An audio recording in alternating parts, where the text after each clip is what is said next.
concerns our sustainability revenue and spending plan, and this relates to the budget we will be looking to pass the coming year, 2019. So this is an open meeting, and so we will proceed with the presentation. And counselors, if you have any questions, feel free to jump in at any time as we go through this. I think it's a good exercise, and I'd like to welcome everybody that's here today to observe, and we'll just go ahead and get started. So members of the council, this is part of an annual routine that you've embarked upon. Just so you know, we have each department director, I believe every director in the House as well, and so we'll turn this over to Greg Garitas, the principal at Financial Services Group. You're quite familiar with Mr. Garitas and his work product, and this is an exercise to gain greater familiarity where we're headed for the 2019 budget cycle, of which was presented in this chamber a week ago today. So with that, I'll turn it over to Mr. Garitas and just have the free dialogue. Thank you, and good morning. And so that Todd doesn't think I changed companies, I'm Greg Garitas with Financial Solutions Group. Oh, I'm so sorry. You got to know where to point the arrows. So, and good morning. And I'm going to go through what I call the Sustainability Revenue and Spending Plan. And I'm going to tell you that actually we author several of these plans across the state of Indiana, but there isn't one municipality that I know of in the state of Indiana that is growing as strong as Westfield, Indiana. And I'm going to point to that. So I see this as very exciting times. Do I see it as a time that needs utmost management of the community? Absolutely. From an overall vision standpoint, like the mayor's been giving us, from an overall expense standpoint that the council's been very frugal on, an overall tax rate, absolutely. Overall assessed valuation, it's growing by leaps and bounds. You're going to see 11%. You're going to see the highest ever in 10 years. And so we need, as a team being all the way from the mayor to the council to the taxpayer to the department heads, to try and bring this all together. And this story is changing by the day. Let me give you one change. One day, 2 weeks ago, we get a nice email on our income taxes, looking really, really, really strong. Next day, we get an email, we lost $500,000, almost in one day. And so, those are the changes. It was, and I think that was revision number 2, and we're up to revision number 4 or 5 now. And so why does this change every day since I met with some of you council members? It's because numbers are changing. Both, your demand for services, there's no doubt they're up. There's no doubt your revenue's up. And, so I can't insist enough that the team approach that we've taken, that we've been having over the last several years, all from the mayor on down, it's got to continue, because this thing could get out of control, sure. But what we've been able to do is manage each and every year very, very methodically and carefully, and get to what I believe is a very, very good picture. The Sustainability Revenue and Spending Plan, we look back a lot of years. I've been looking back since Joe Rosenberg was here. And when we thought we couldn't even put a penny in MVH, which we did put a penny in MVH that year. And we didn't have a CCD, and we didn't have these tools or these other ways for you to be able to maintain the tax rate, but maintain with the growth the demand for services. And so the history is there. The history is in the document for each and every what we call key fund. And that's not only property tax supported funds, but that would be something like local roads and streets. And I'm going to step through those for you. Todd told me I had at least 3 or 4 hours to go through all this. So, you know, I'll go through some of the key funds, but keep in mind that not only the property tax supported funds have been very, very critical to this community, but the non-property tax supported funds are very, very critical, such as, you know, road impact fees and those type of things. Without those, we would be lost. And so those are in place, so we're not lost. We've got a very good path of moving forward.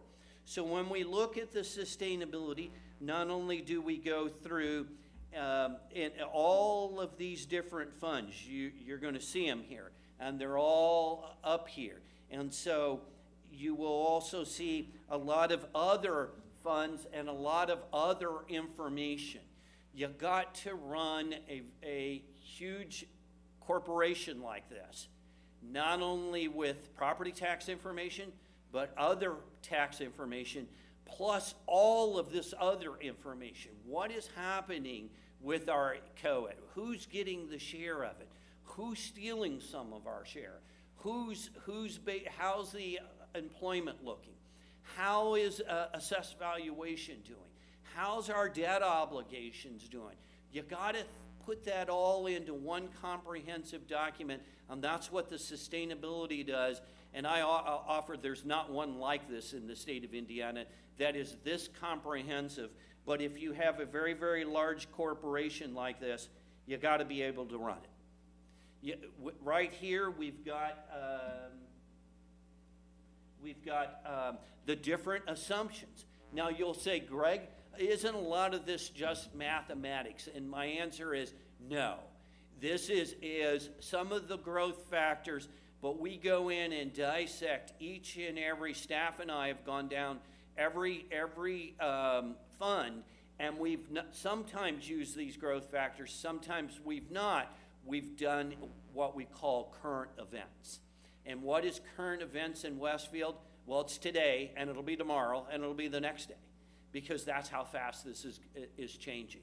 And so, you know, we use those when they're applicable, but when they're not, then what we'll do is go in and change them. You know, as you know, in the 2019 budget, there is a 3% increase in payroll. There's also some makeup of some realignment. The biggest discussion I'm having again, and I've told you this many, many years, is funding health insurance is number one. You've been very, very fortunate that you have not had, as you know, I have pretty often $1 million babies in self-funded insurance programs.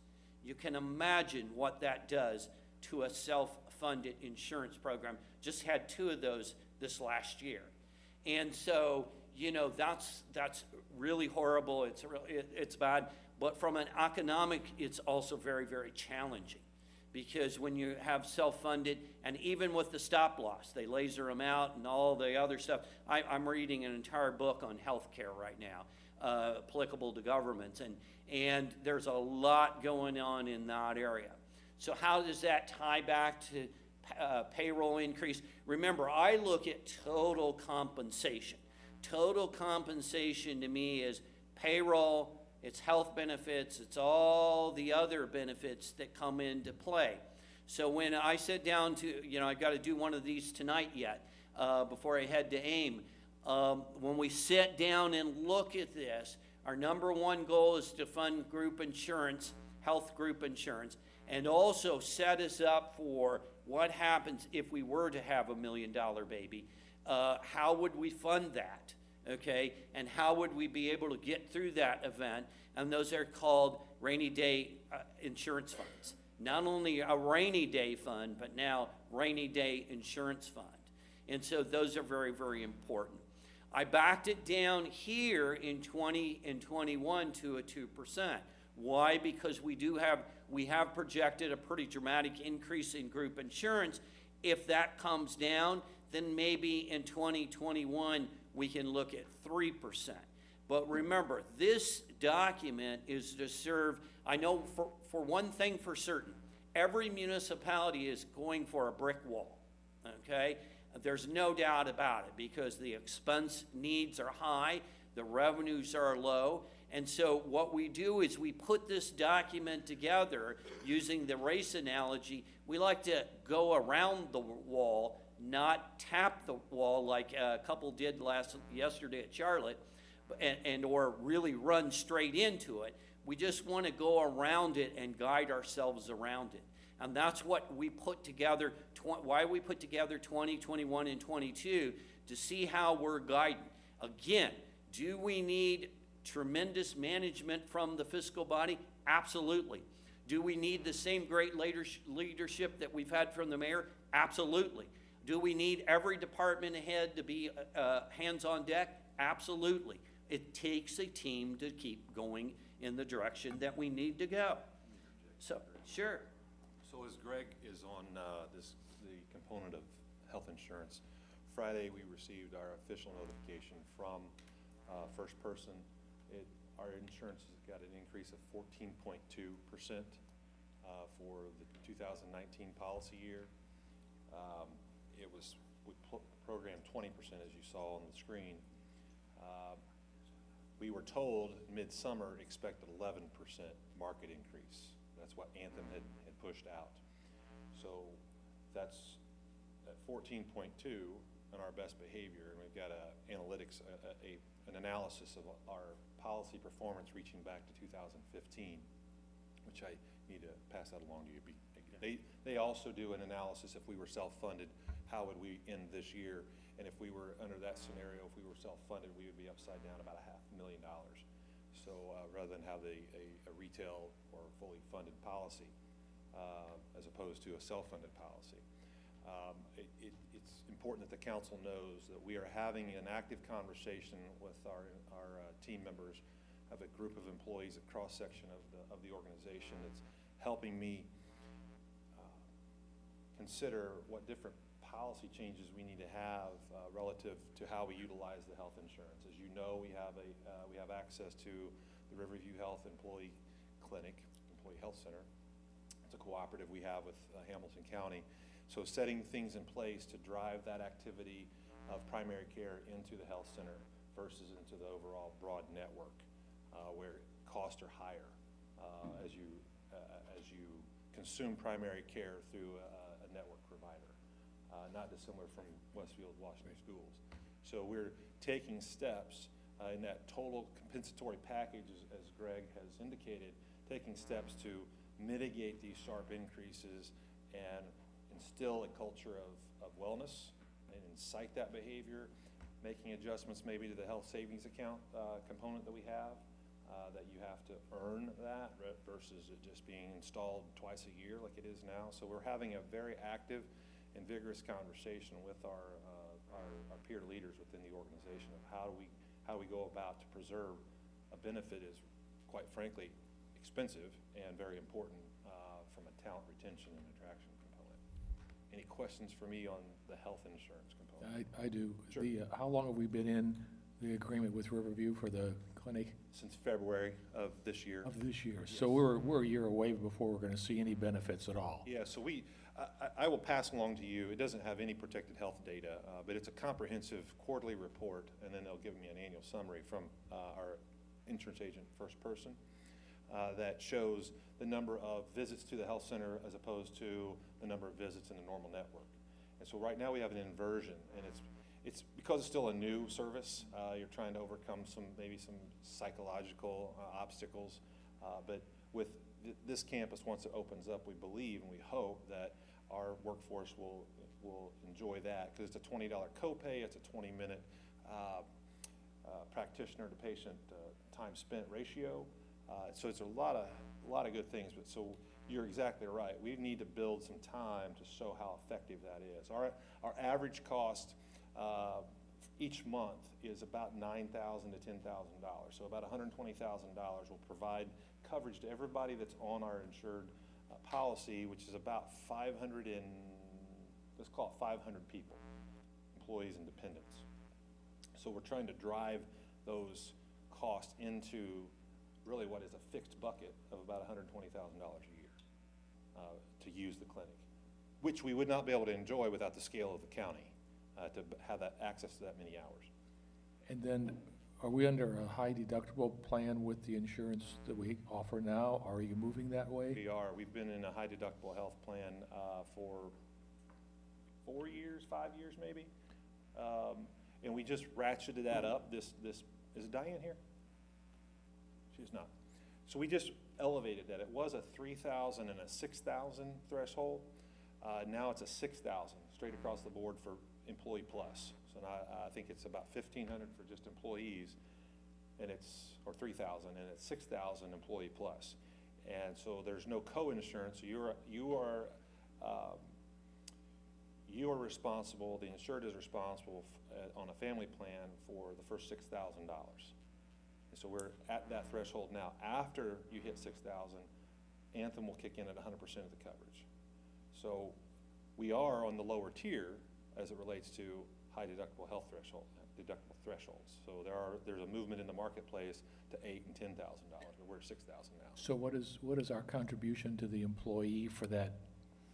Because we're trying to help them build that 6,000 up, so it's. Correct. So we have, since we started, when we initially started the high deductible health plan, we installed $2,500 if you were employee plus.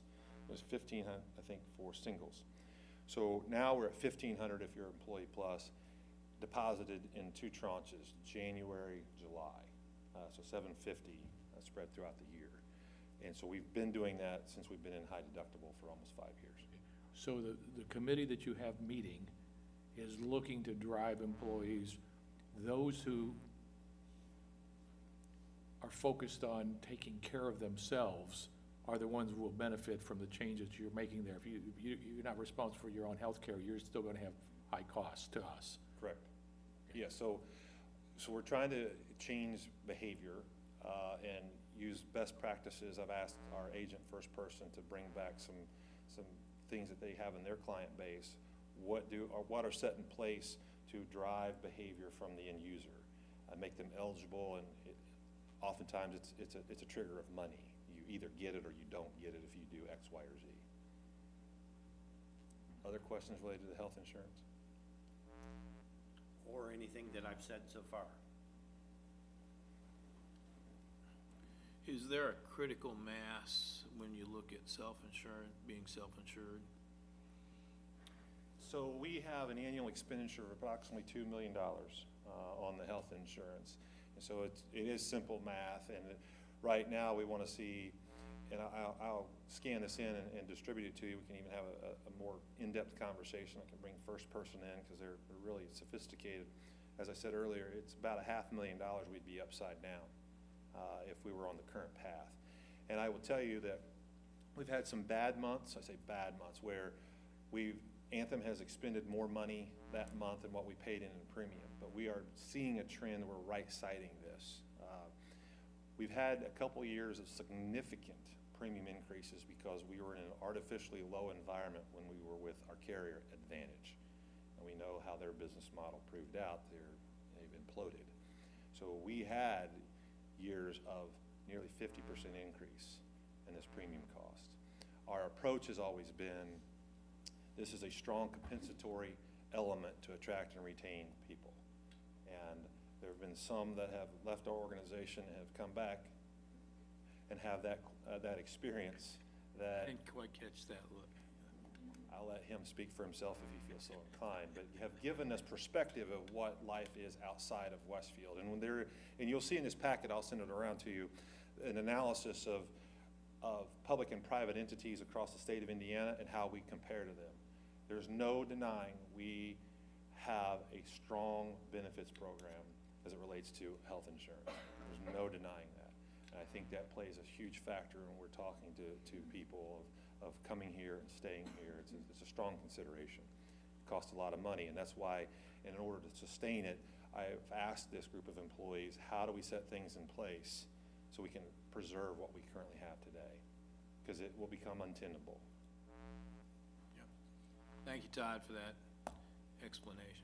And I think my point off of that is that, as you know, I kept talking about the team, and I keep talking about managing it. You know, getting to the 2019 budget might have looked simple to you all, but it was very, very dramatic getting here, and pretty. I think a couple of you sat in the room when Todd and I have what we call our boxing sessions. And, you know, even though he's got 37-inch reach, you know, I can still hold my own, and we go at it. And Todd's used to my favorite answer: we can't do that. And then might be able to find a way. So we've got to work through that. And I think some of you've experienced how sausage was made, and it's not very, very easy and very simple. But I think that's the point, is that having each of the department heads look under every mouse and see what's there, you know, and trying to change the way we do business is not only critical now, but it's critical in the future. And so moving to the general fund here, you can see right now that what we've been experiencing is we've been experiencing a nice growth in the ending balance. And I'd like to say that on almost each and every one of these funds, and I think I'm going to send you to one, since a couple years ago, we talked at great lengths about structural deficit.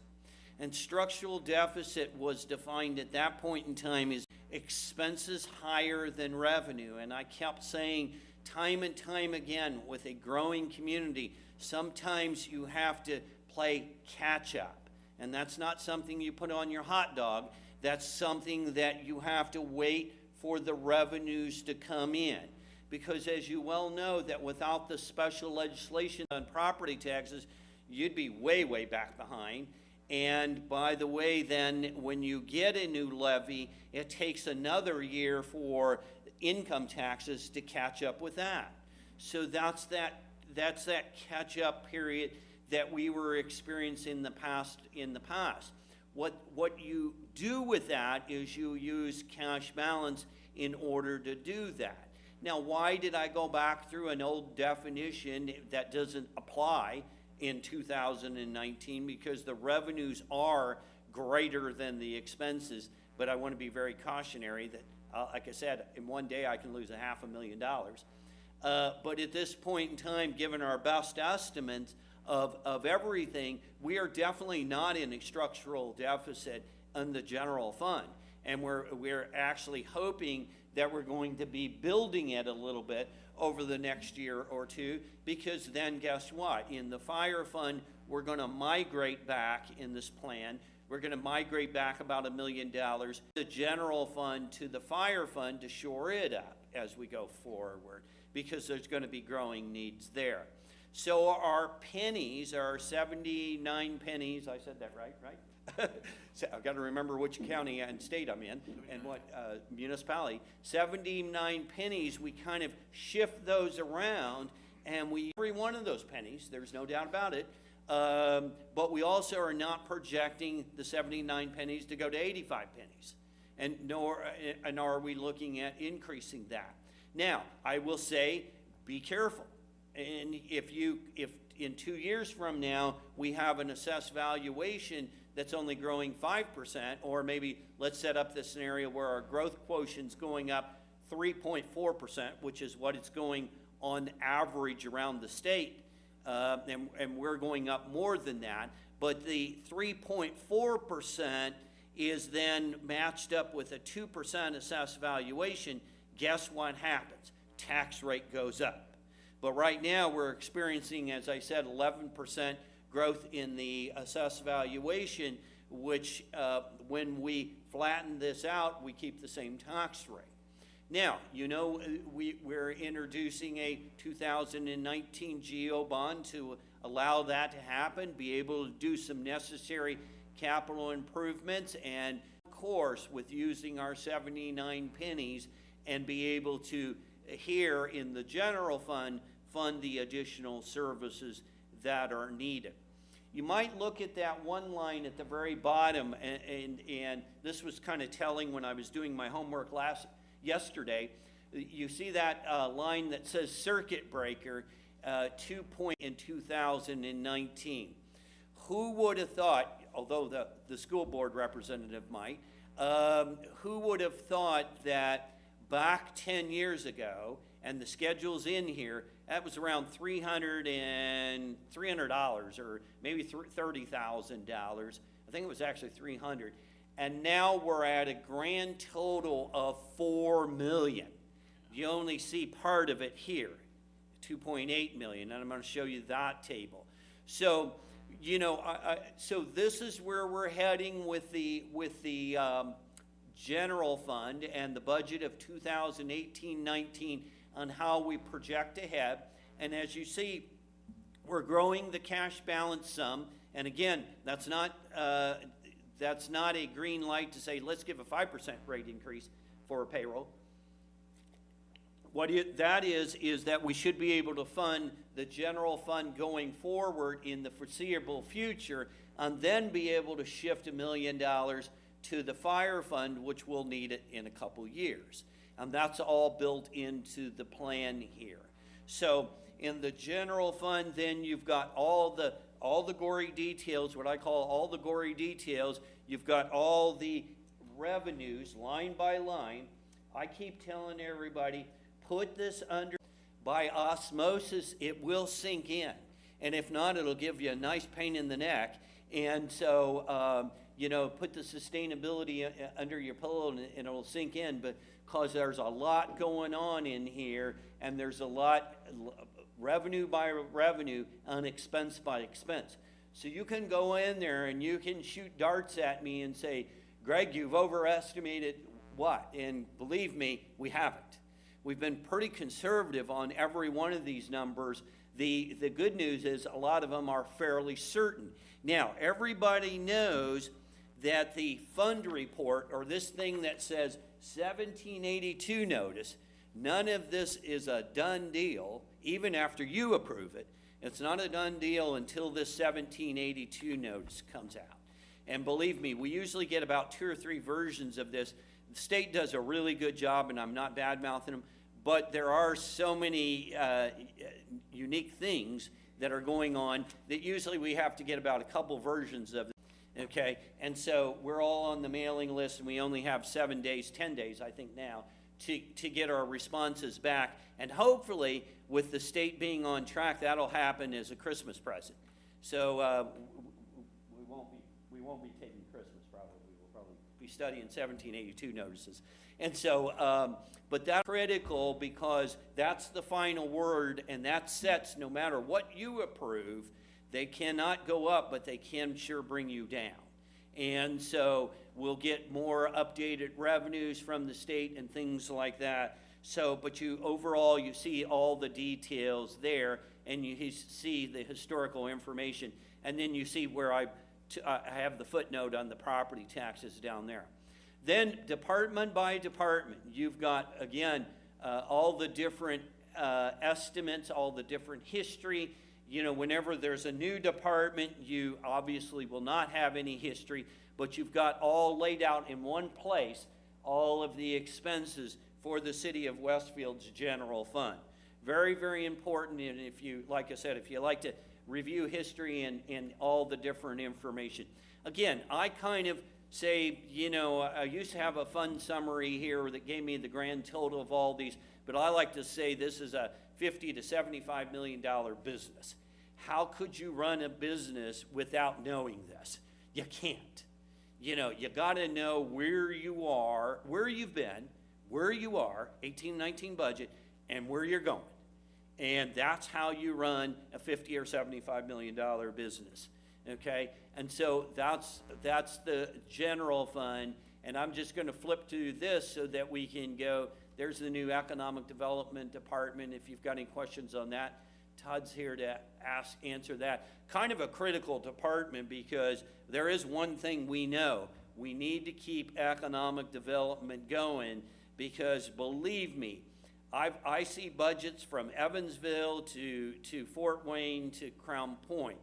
the people that are not growing, or the people that grow by 10 houses, in some places are very, very, they can't believe they got 10 houses, but they are sinking, their ship's sinking, and they're going backwards fairly quick.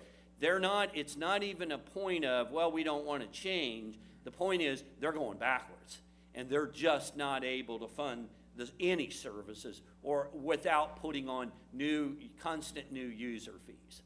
And so, the other thing I've noticed here in Westfield is amenities. And I've noticed this around the state of Indiana. The more amenities you've got, the more people want to be part of that amenity and closer to that amenity.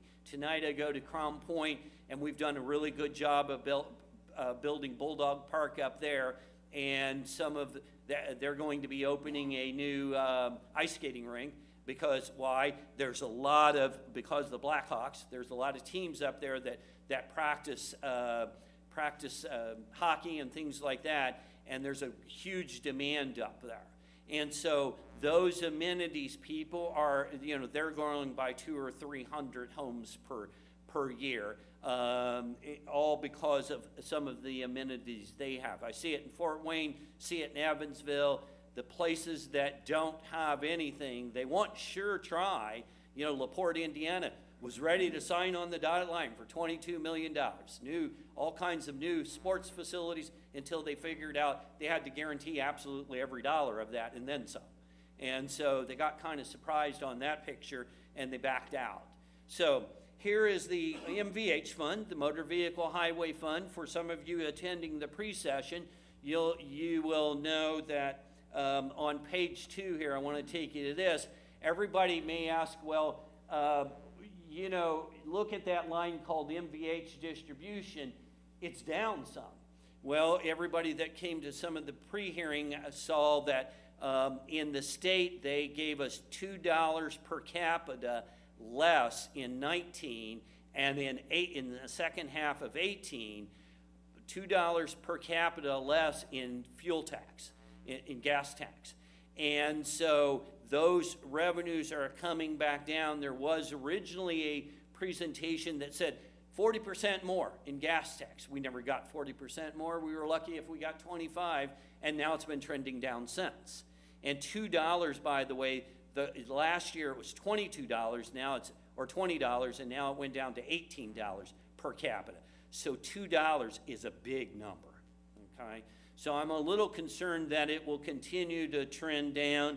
So when I come back to the MVH, that is one fund that is coming down, and what we're going to have to do is basically at this point in time, what I've done is brought down the expenses, and because we're going to frankly have less money for roads. Now, what does this mean? This may mean in 2021 we're going to have to play halvesies with the fire department and maybe only use $750,000 and maybe give the MVH $250,000. But that's why we update this document not only monthly but annually, and several times a year. Because when we start looking at 20 and 21 or 21 and 22, maybe some of the gas tax will come back, maybe not. If it doesn't, then we're going to have to look for other sources. But road impact fees get kind of put in here too. Does everybody understand that there is, as I show here, there is some income or property taxes that we put here, and as you can see, we started that back we've had it since 2011, and we kind of shifted as we need, but also this is the gas tax, and it was just relabeled. It was in here in prior years down here. But gas tax is a big, big component of what's going on in here, okay? And so that's what builds the revenue all the way up. So that's important to understand. Next fund I'm going to go through is local roads and streets. This has nothing to do with property taxes. It is a local roads and street fund, exactly what it says. Actually, there was a proposal last year to put together the local roads and streets and MVH fund together. I actually think it should. But this can only be used for bricks and mortars. It cannot be used for payroll. So when you look at that, and it comes from gasoline tax, that's the only source of revenue.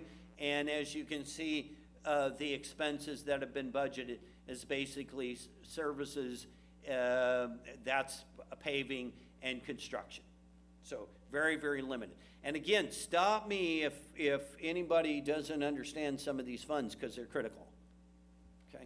Next fund is the fire fund. This is the one that's very, very important.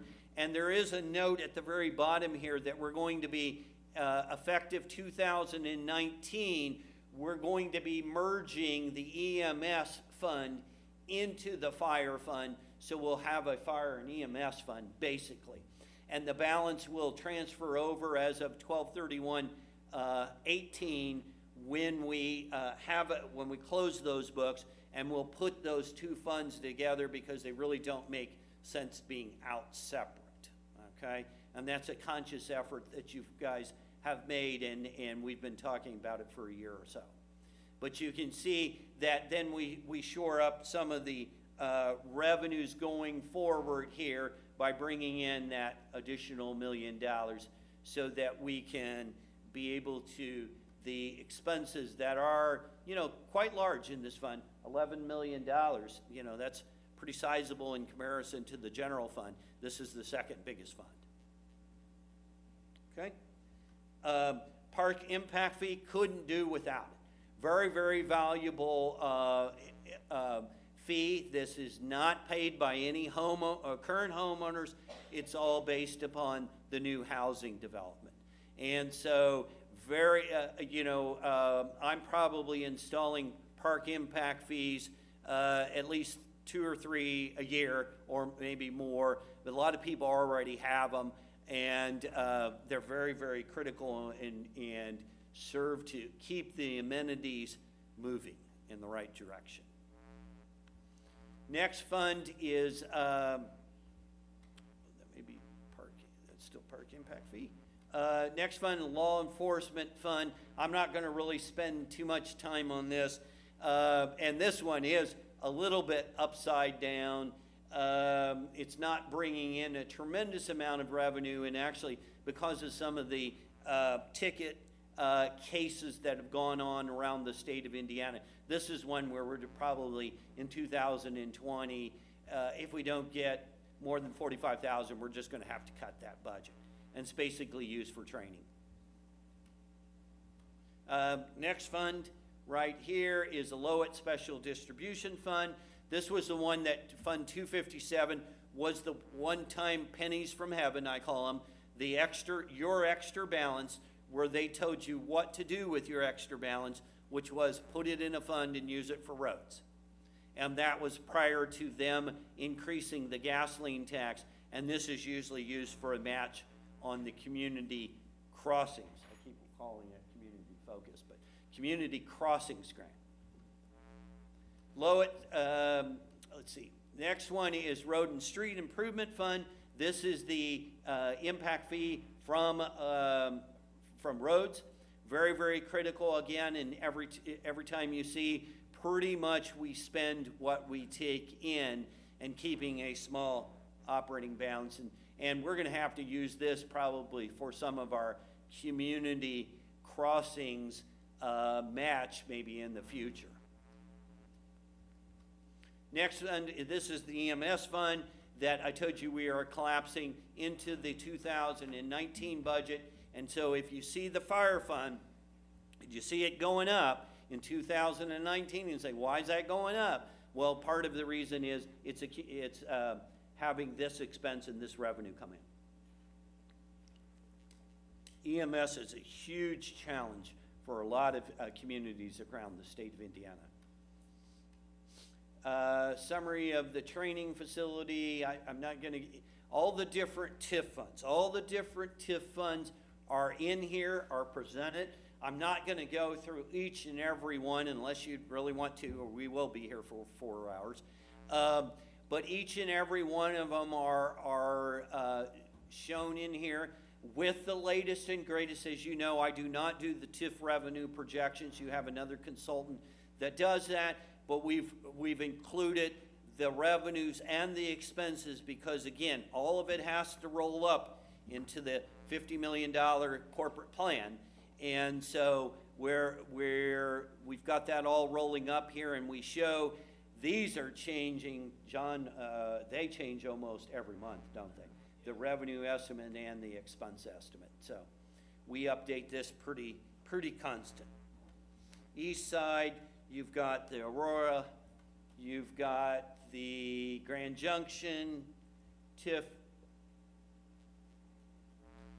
you've got now you've got some of the different bond funds. We did keep the ones in there that we've been paying off. As you know, we've been bringing on debt, but we've also been paying off debt.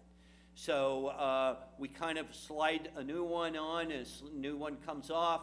And so that's been a plan that has served us well. And there's the 2001 bonds that are no longer existing. We do these mainly as short bonds. There's TIF bond, another TIF fund, and these are just in numerical order. That's why there's a 2005 GEO bonds that will not be there after 2018. So again, take some off, bring some on. There's your COET band interest fund, which has really gone into you don't have those bands outstanding anymore. The Main Street Fund, again, all TIF funds, not broadband TIF fund from personal property. That's what PP means, personal property. Spring Mill Station. So keep in mind, this is another one where I want to say, you know, if I go around the state of Indiana and I'm at the county auditors conference, if I want to be a dead man, I say 3 letters, T-I-F, TIF. I'm a dead man. And they don't like it because of the administrative burden. And there are bad TIFs and there are good TIFs. The really interesting thing here is that we've been able to use our TIFs very, very well and very, very strong, but we still had 11, the highest ever assessed value growth in the last 10 years. And probably, if you took out the adjustments for TTV, probably the highest ever. And we still had that growth for the operating fund. So remember, yeah, schools, you know, I do school finance and I know it very, very well. You got to be really careful because not only you got to be able to build those amenities, but you got to be able to turn the lights on. This is the operating, this is the capital. Capital goes up, operating goes up. Capital goes down, you know, operating usually stays the same. It doesn't go down for some reason. And so the answer is that, you know, we've got to be able to build the amenities, but we've got to be able to operate the amenities. And that's what we've been very, very carefully studying and trying to stay in front of. Okay? There's the 2015. That was a very, very short bond issue and is being paid off. Let's see. Let's get to some more fun funds. These are the other...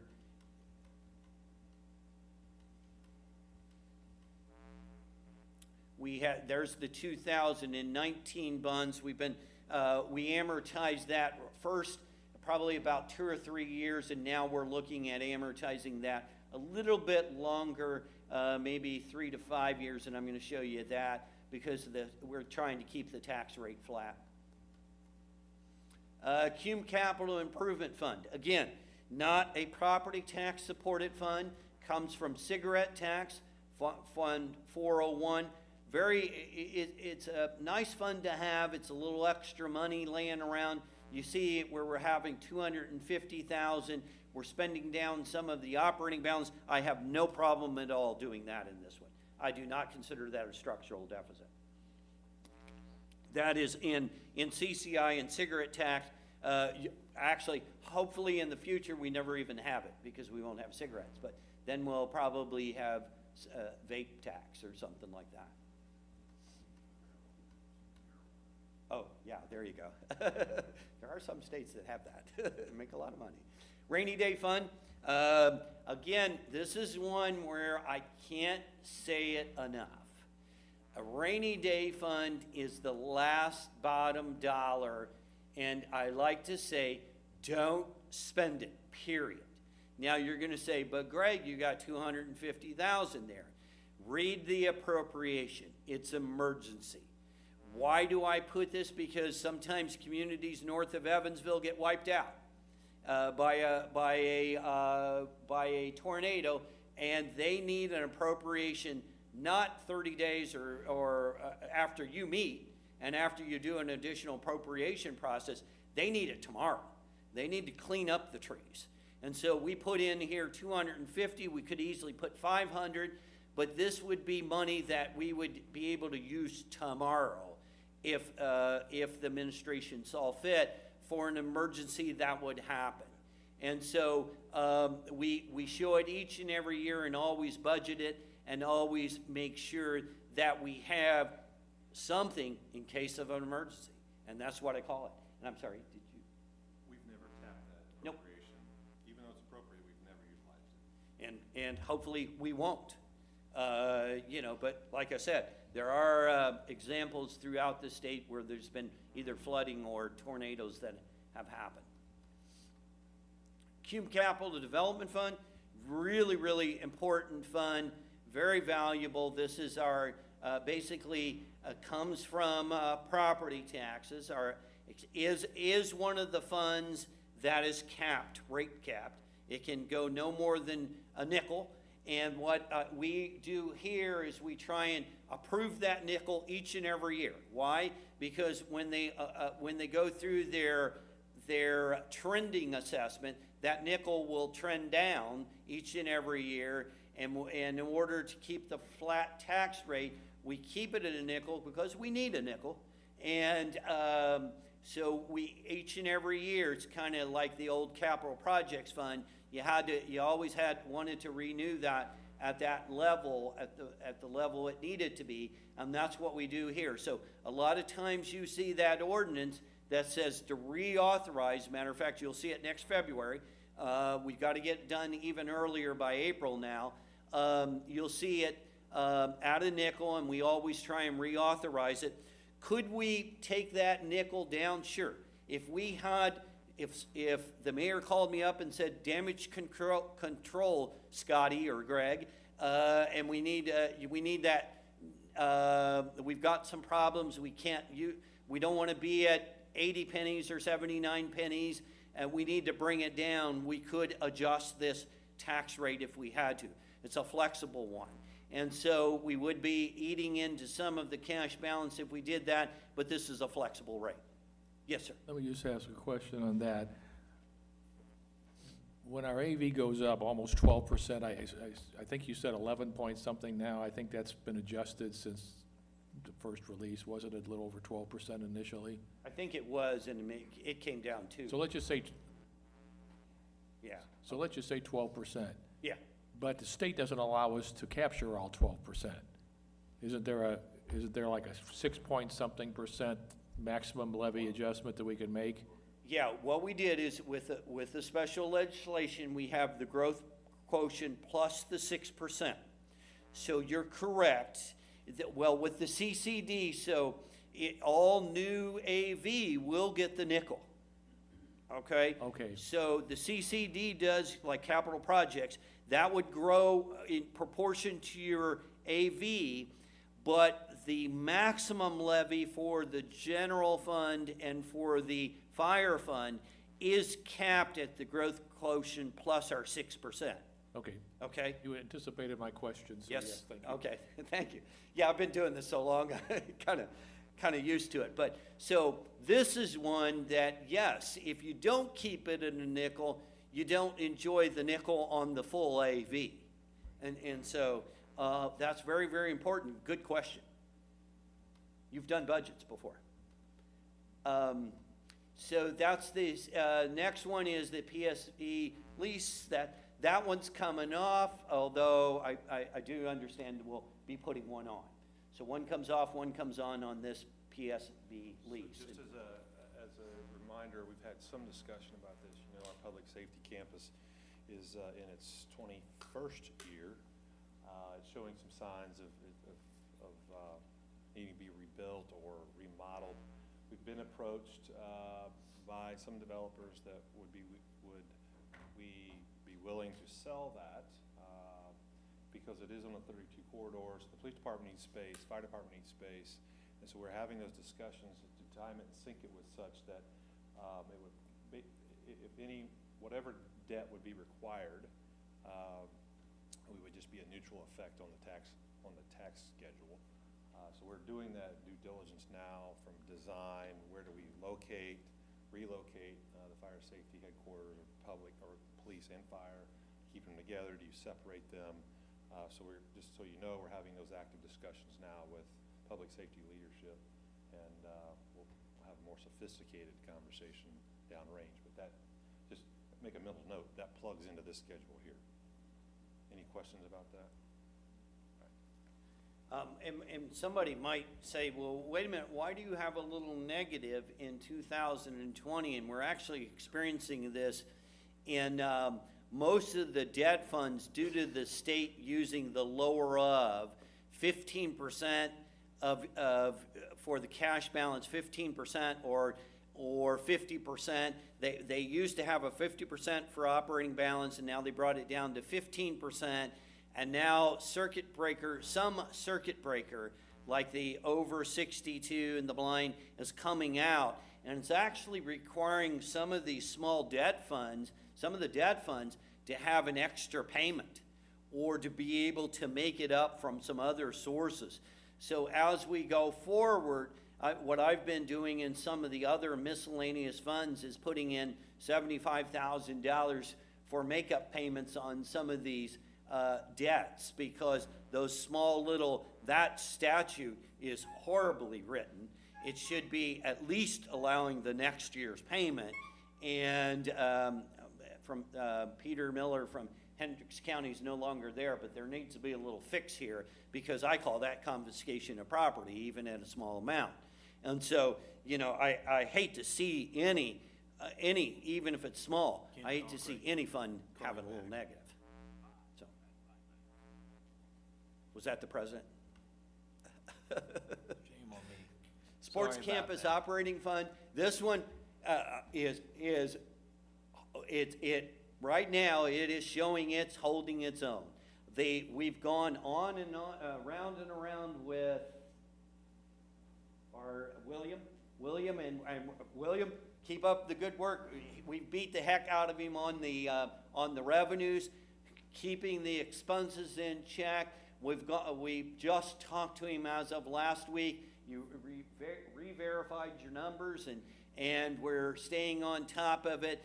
We'll be rolling hopefully over some debt into this fund and having it pay that. That's projected to occur in the future here. But William, I'm going to give you an attaboy, and everybody an attaboy and attagirl, because it takes the team. But boy, oh boy, this is so critical. Will every one of those numbers change? Absolutely. I don't think William knows exactly what's going to sign up in 2022. Notice I went way down there. But, the projections are that if you keep the amenity and we keep it updated, that's always important. I've seen them come and go. Then everything should go forward from there. So any questions on the revenues, see William and Todd. Supplemental reserve, that one is pretty much, it speaks for itself. It's making the final payment on Grand Junction, or Grand Park. Stormwater utility fee, that's also in here. Again, we try and look at every fee. This is not property taxes. This is user fees. If user fees came down, the answer would be you just would not be able to do capital improvements. So, it's spending some of the operating balance. That's not uncommon for any utility fee. And if some of you remember the water and the sewer when we had that, and capital additions will catch you. And those are some things you just have to plan for. And all the gory details on that. Trash fund, same way there. Pretty much what comes in goes out. Okay, this is the circuit breaker sheet. This is getting into some of more interesting numbers. And I told you, there it was, $30,000 in 2009. And if you look at the far right-hand column, 4,671,000. What does that 4 million mean? It means 4,671,000 would be in the coffers more in 2019 if 1, 2, and 3 wasn't around. What it does mean is 1, 2, and 3's got a break. What I mean by 1, 2, and 3, the thresholds for circuit breaker. Properties that are under 1, property under 2%, 3%, they do enjoy this discount on their property tax bill. We enjoy a discount in our revenues. Remember, we addressed this very early on by putting a fictitious expense in there called circuit breaker so that our revenues were balanced with our expenses.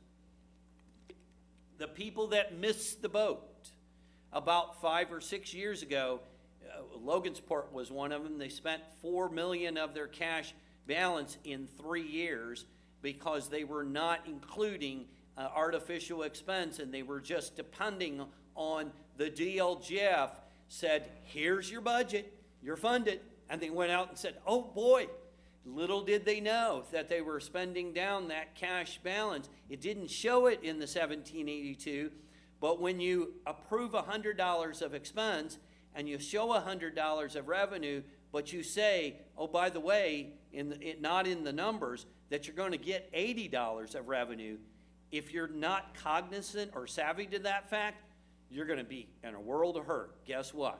A lot of communities are in a world of hurt. 2 years ago, State Board, DLGF forced it in there and forced the budget to be lower by that artificial expense.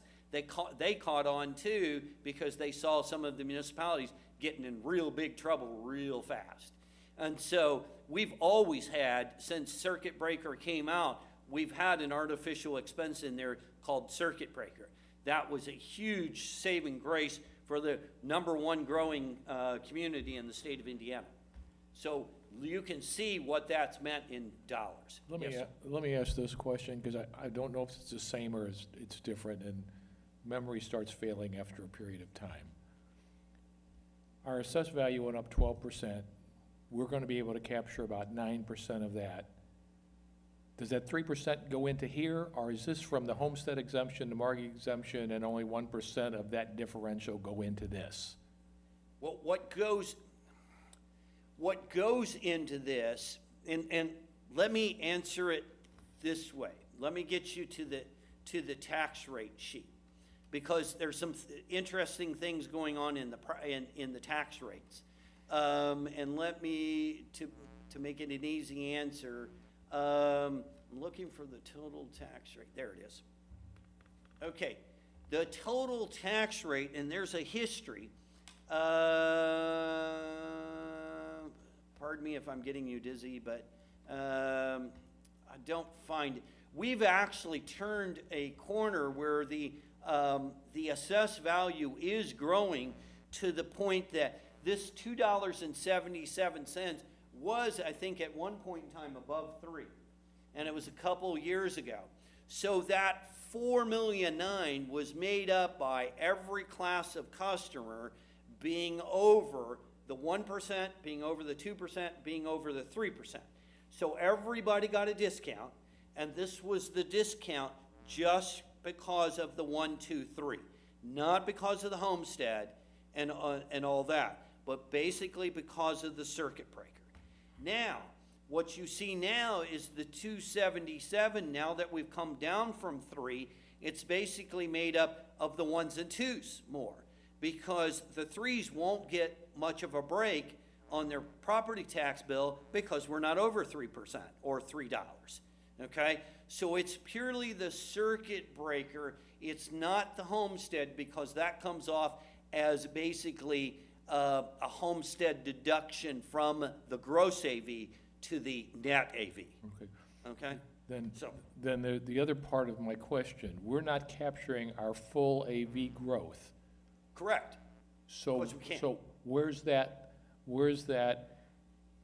okay, let's say we have $2 billion AV. Yeah. And we grow Here it 200 is, million. 2.7. Okay.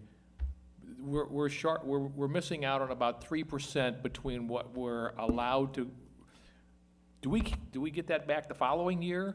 Or where does that loss show up here? Okay, remember, in the nickel, we get it on the nickel. The Right. rest, we don't get. It drives down the tax rate.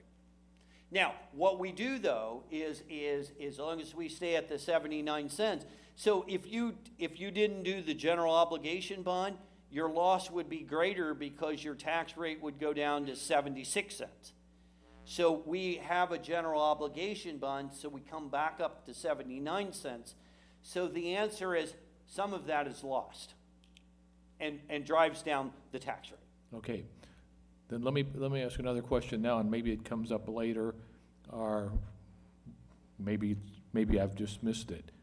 The ratio of under the cap distribution to the taxing entities changes as tax rates change. So because we're holding ours constant, and I'm not sure what the others are doing, but I did talk with Tammy, and I know the schools are going down fairly significantly, and will in the future because their debt's rolling off. Where is that revenue reflected in the general fund in here? Do you calculate that now, or is that something as, once the tax rates are established for sure in December or January, then adjustments are made, or what with that? Okay, we're getting in the weeds, and let's make sure, and I'm not, no problem with that, I like going into weeds. So, let me make sure I understand your question. If the school, right now, we're at 2.7 billion, and if and we're keeping our tax rate at 79 cents. And let's say the school's at the same assessed value, and the tax rate is dropping. What that will mean in future is, to a certain degree, that the 4.9 million that I showed in circuit breaker, this number right here, in theory, will go down some, okay? Now, how much? We don't know. You're exactly right. You got to get the end story before you know 4.6 million. But what I'll say is that, you know, everybody's AV up here in Westfield is also growing. You know, even that house right there, more than likely, the White House right out here, because the whole neighborhood desirability factor, okay? And that will trend up your AV. So what I'm saying is that we would hope that it will yield us less circuit breaker. That means there would be more realizable dollars in the general fund, in the fire fund. I have not included those. Okay. I have no idea what those will And be. that's operationals, and we're looking for operational dollars. Yes, yeah, that's future operational dollars, okay? And now, as long as it stays down, the school tax rate stays down, keep in mind, we don't get more money because the school rate dropped it. And I know you know that, but I want to make sure everybody knows that. We would just hopefully have less circuit breaker on everybody because the grand total tax rate goes down, and we would then yield a proportional share of the benefit of circuit breaker. Now keep in mind that we're only about 25%, you know, when you add up all the entities. So it's 25% of every realizable dollar, okay? It's fairly small, so. But the schools were at 60% at one time, and I know if they're dropping their rate 10 or 12 cents, that's gonna be a 10% drop. So that's gonna be some additional percentage to us. So Yeah, even though we maybe if we go from 25 to 28%, that's gonna be significant dollars on a budget this size. It would be closer, we're at about 30%, 30. and we're estimating about 33% with the schools drop. Okay, so 3% more, which is how many, what in the term of dollars? If our max levy,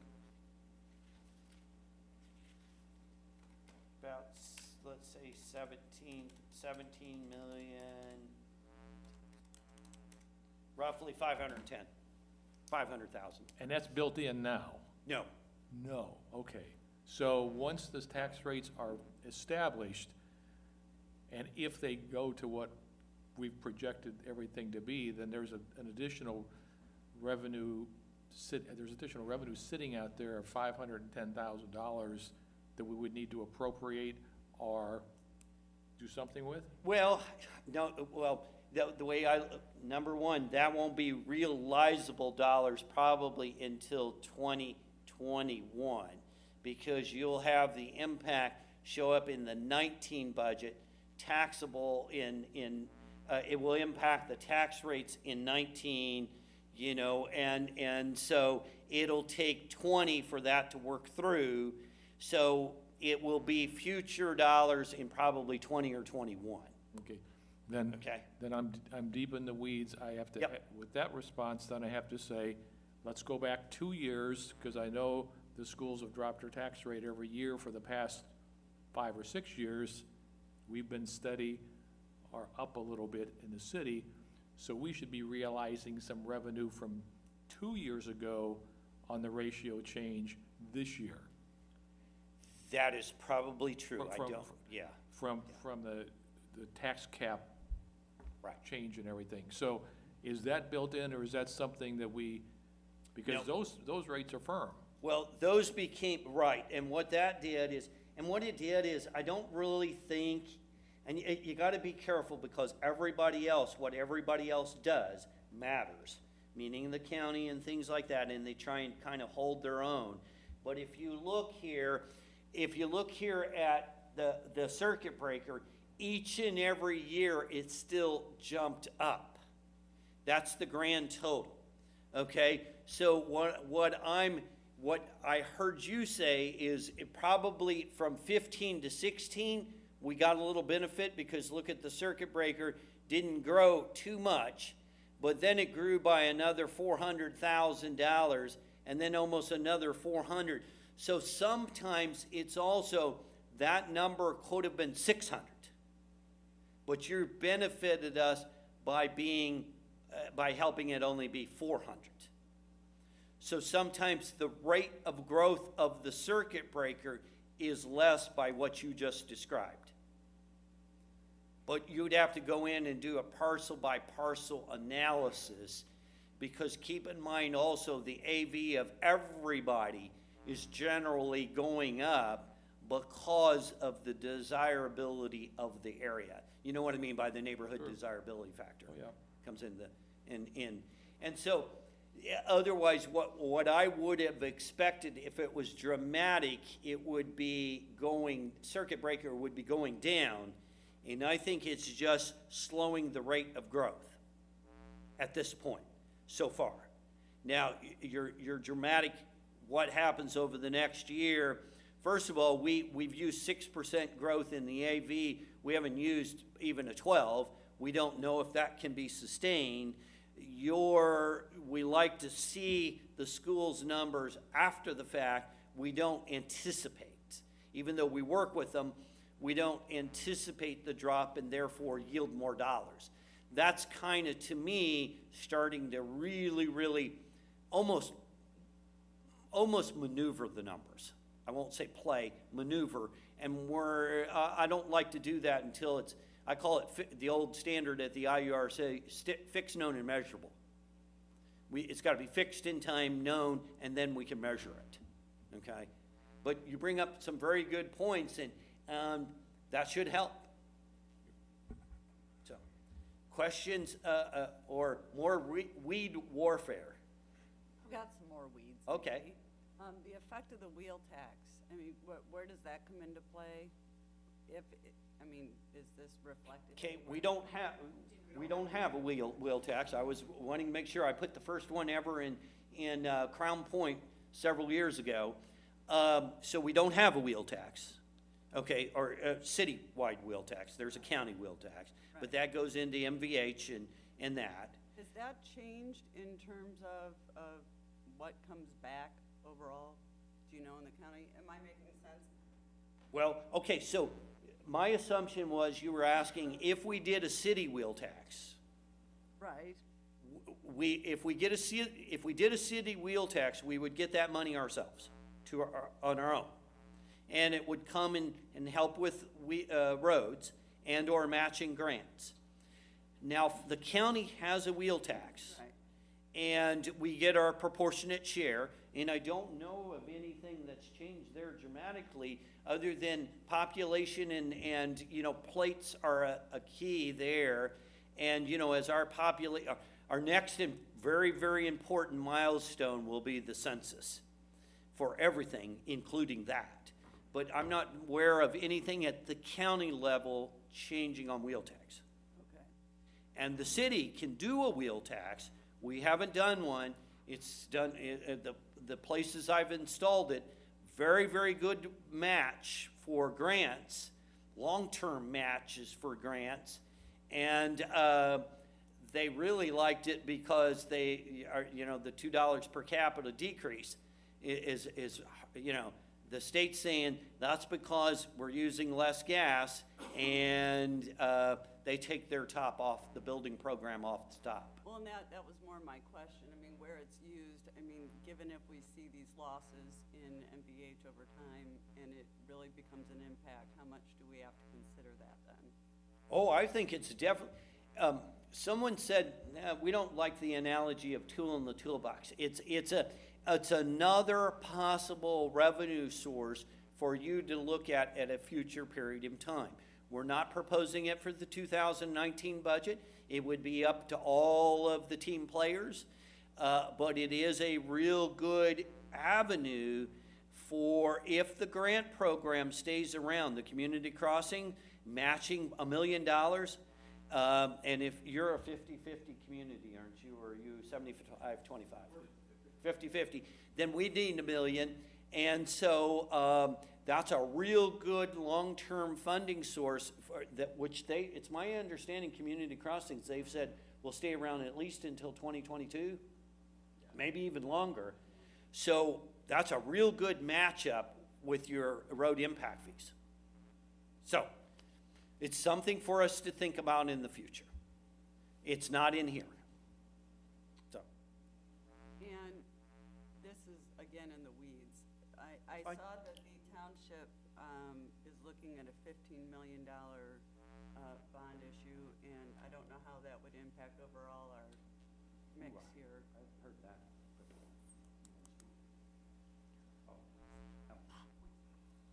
.01 pennies. Okay. So, yeah, not a dramatic amount. You said 15 million? I think that was So the math. it's not, it's over the 5, so it must be looking at a potential, when you're over 5, then you've got a remonstrance race that you could go into, but I'm not playing bond counsel, I'm the CPA.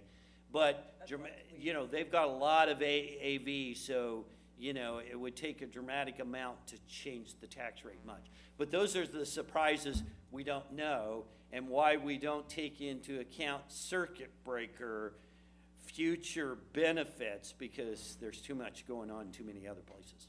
So, but thanks for that heads up. We'll keep an eye on that. So, other questions? Going back to Doc's original question about our increased AV and any potential gap loss, okay? Mm-hmm.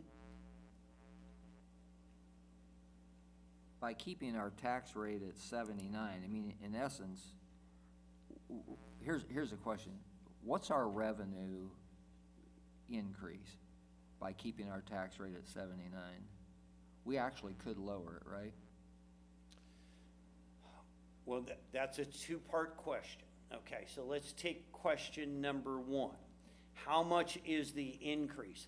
The easiest way to do it is we'd have to take 2.4 billion and 2.7 billion times 79 cents, and that would be the actual increase in only property taxes. Now, keep in mind that once you have that increase in property taxes the following year, you get increase, and I haven't done that mathematics, but you get the following increase, following year, you get an increase in income taxes. Okay, so could you lower part two of that question? Could you lower the 79 cents? You could lower anything. You can increase anything. Would it, your question wouldn't be, was it a wise thing? But the answer is, yes, you could, in a simple term. Would I do it? Probably not. I've told you since day one, since Joe, or since Mr. Rosenberg was here, the goal was, and I say this throughout the state of Indiana, status quo. We do that in every county. 36 pennies is about every one of my counties right around here in Indianapolis. We're 36 pennies, and if they can keep it that, then they're competing, they're giving the extra services, they're keeping the tax rate the same. Could they go lower? Yes, they could. Could they go higher? Yes, they could. But here, you actually couldn't go higher unless you went out and did a $15 million bond issue.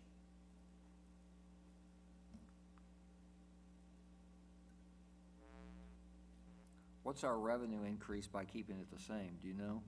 roughly? No, I'd have to calculate that out. Okay. But We can get you know, that we for you. don't know after the referendums where the school's gonna end up.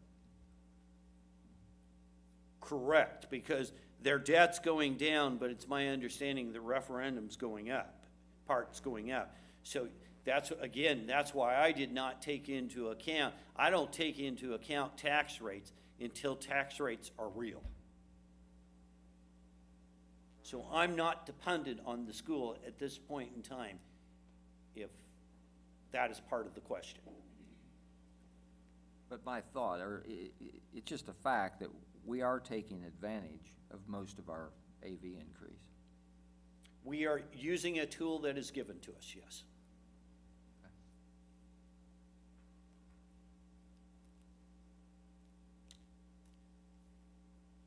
Not to the full amount, because you can't. But what I installed back with the new legislation many, many years ago is matching revenues with expenses. If you can match up your revenues with your expenses, with your growth, that's occurring. Was that a key? Not at all. Okay. If you can match up your revenue growth with your demand for services growth, with your correlation with AV growth, which I see as all hand in hand, and still bring operating balances up some, then you're really doing a good thing, because one thing will be certain. I don't believe you will maintain this growth forever and ever. There's ebbs and tides. And this is a good growth time for everybody that can grow. There'll be some tides that will go out. And so that's when the challenges get, and that's where I was, recently I was with a deputy mayor, and they said, you know what, one of the staff said, what the deputy mayor did is, in this one city, came in and said, what if you had to cut budgets 10%? We want you to cut budgets 10%. Everybody, let's go around the table, and what will you cut? The answer is, that became an exercise, because then it's my understanding the deputy mayor said, we're not doing that, but if you can cut those expenses by that amount, why haven't you already done that? And the answer is, you may have to do that at some point in time. You may not be able to have an IT department at this level, or whatever. So there may be in the future a 10% cut when AV slows down. So I thought that was a really well thought out exercise, and I will applaud that person for doing that, but that could actually be a real world situation.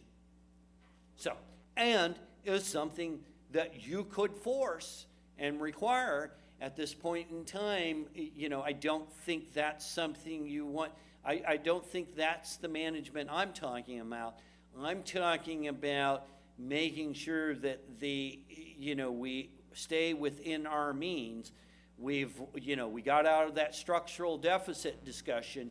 We don't have that, and we're still in growing times. Why? Because we were able to add a little bit to our coffers and keep it moving in the right direction. That's how you benefit taxpayers in the long run, I believe. So, questions? Other questions?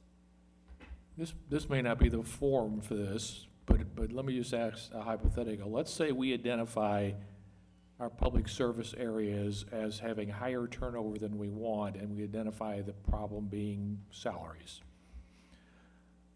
We're unable to raise our tax rate to 80 cents instead of 79 cents because we want to devote some additional money to our personnel because of that issue? Or the only way we could address that would to go in and reallocate everything under the 79 cents? Correct. You cannot, because we're under our maximum levy, we cannot vote in an operating referendum or some way to jump that up.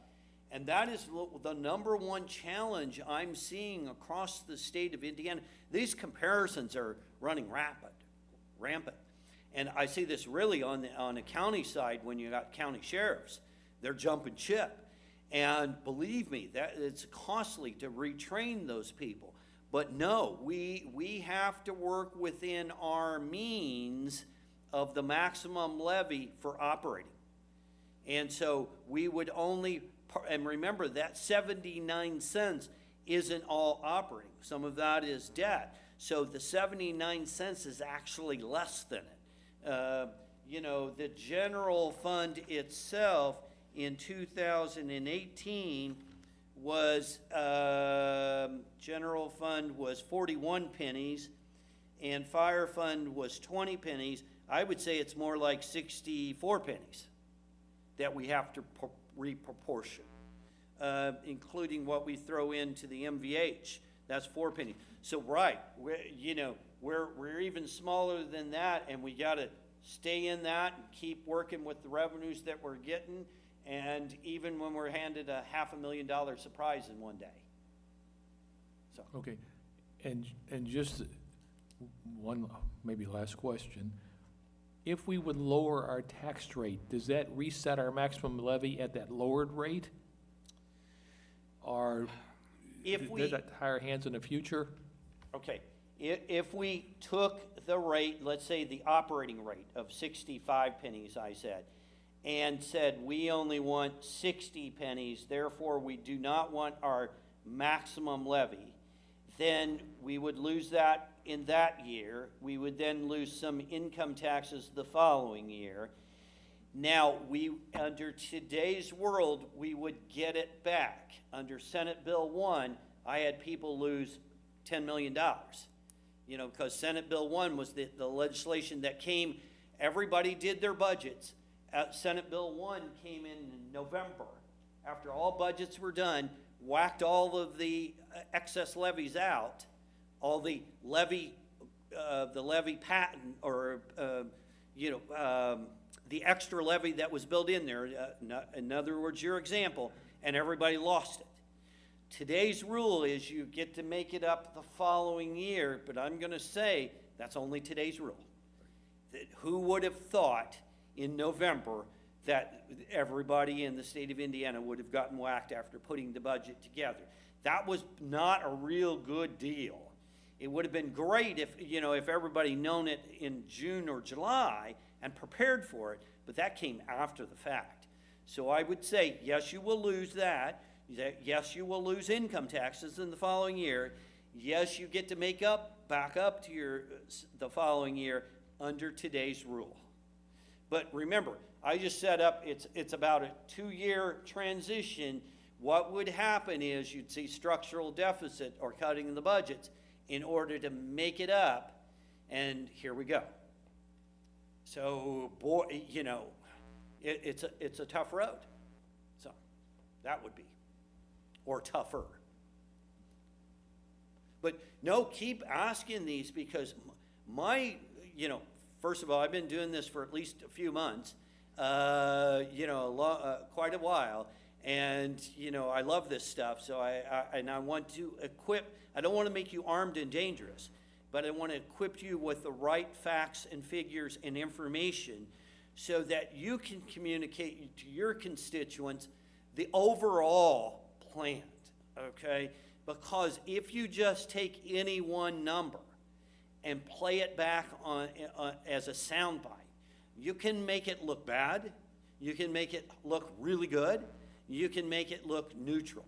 My goal is we're not trying to make this look good or bad. We're trying to take this $70 million corporation and run it the right way, okay?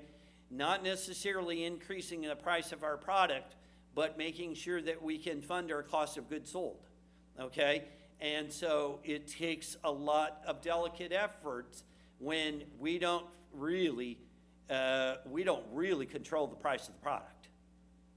Government kind of imposes the price of product on you, okay? Does that make sense? Okay. Okay, if there's no other, Questions, if Yeah. you wouldn't mind. sure. Yeah, are we gonna have any changes with the E911 situation? Well, if I have it my way, we will. You know, we propose that, there isn't a county in the state of Indiana that probably doesn't need an an LIT E911 tax. Because, as we well know, back when I used to work with, you do regulation over Indiana Bell, they have, they're very, very good at not paying additional taxes. And so if we're not getting it from our phone bills, and we have to fund E911, which is one of the most important and most costly services out there right now from a technology standpoint, then where does it leave us? Well, when the county tries to do their budget, they've got the same budgeting challenges. They don't want to throw property taxes, and I do a lot of county budgets. So in the counties that I have, we can't throw more property taxes at it because we're trying to fund our payroll increases. So what's left? The last thing that you can raise as far as revenue is LILT E911. If the county were to do that, you cannot do that locally. You can't say, Westfield, we're going to have an E911 LILT. The county has to do it, then the county collects 100%.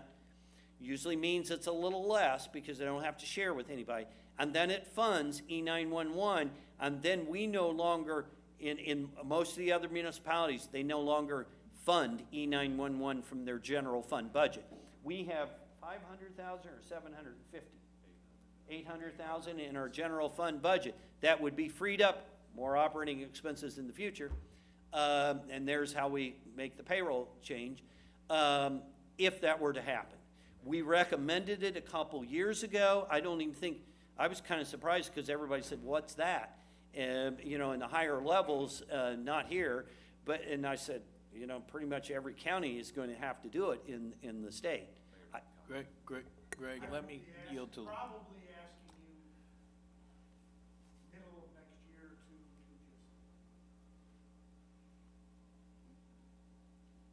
And recommend it.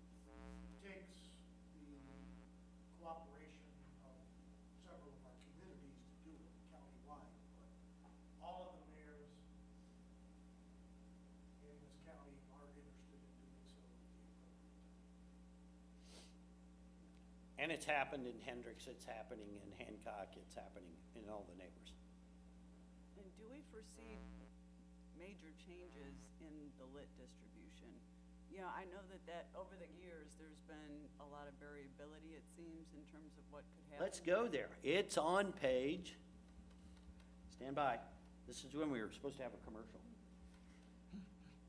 Well, I know Fishers is upset with what they're getting versus Carmel, and I figure there's going to be some discussions there, wondering if we have an anticipated change. Everybody thinks lit distribution is wrong in every county and things like that. And I served as your special witness last year when Fishers had some proposed changes. I think that my advice to the deputy mayor is just keep an eye on everything, because you know, you've had some advantages, you've had some disadvantages, but you're holding your own better than others. So let's just keep an eye. Will I propose some, you know, there'll be something probably that will come out in January that'll work again you, and we may have to testify against it. You know, we testified on behalf of Fisher's, you know, I did in the last one. But, you know, I like where we are. I like to, you know, there's rights and wrongs and things like that, but I think in the long run, we've been holding our own. So here, in here, you see that, you know, we've had some growing, ours is highlighted, and we've had a growing proportion. Notice at the very top, it says abstract levy and distributed shares. This is still based upon you distribute income taxes based upon how many property taxes you levy. And, you know, remember the definition of how many property taxes you've levied has changed over a period of time. Old debt used to be on there, new debt's not, you know, so it doesn't, you know, it used to pay you. You used to issue a $10 million bond, have $1 million of debt service, get $500,000 of income taxes.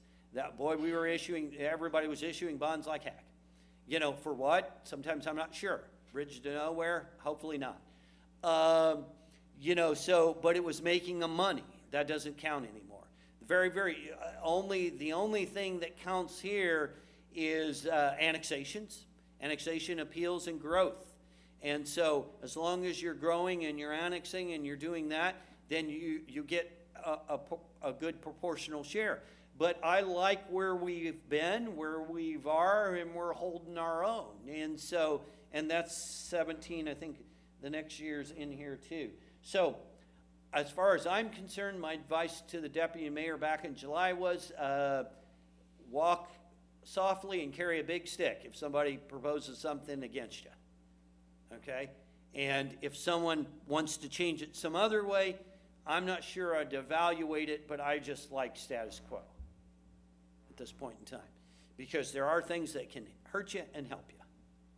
I'd just like to say, Cindy, this is an ongoing conversation between councils and mayors, and I think it'll be settled down at the State House. I think there'll be legislation coming forward, but we need to be aware of that, and I think the mayor's on top of things as well as Todd, and those, I've had discussions with the other municipalities and their leaders as well about this very issue, along with Chuck, so we'll see what happens.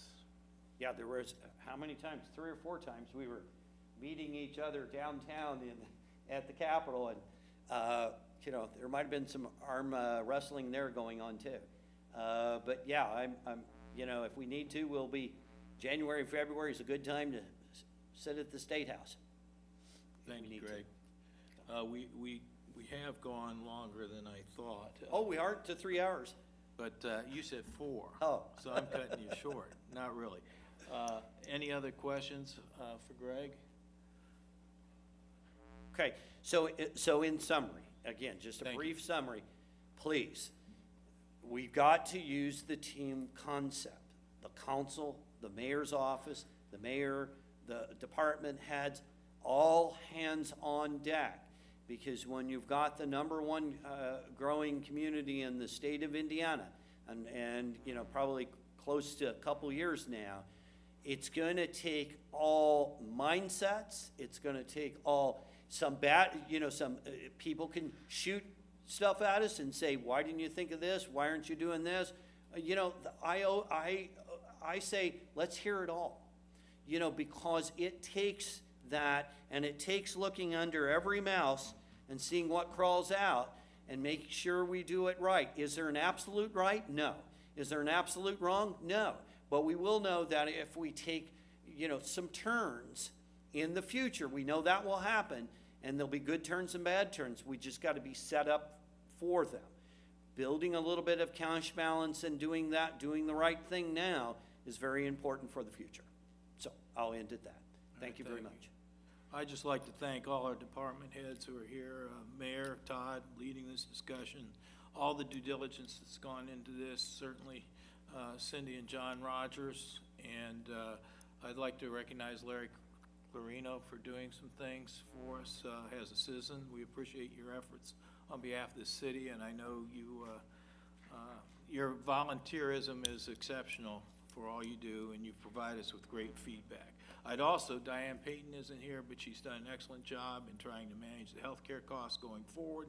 And I guess the message that Greg says, caution and nimble. We need to be nimble going forward, as we have, and we've, in past years, we've demonstrated extreme responsibility and caution in our budget. We've done an excellent job of managing and keeping our tax rate where it is.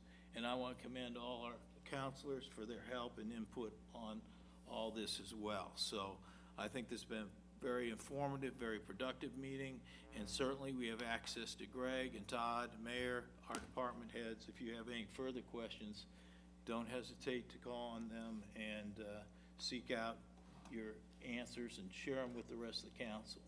I appreciate everybody's input today, and I want to thank you. If anybody has anything to add before we conclude, they're more than welcome to. All right. Thank you for all your participation, and we'll look forward to the next steps.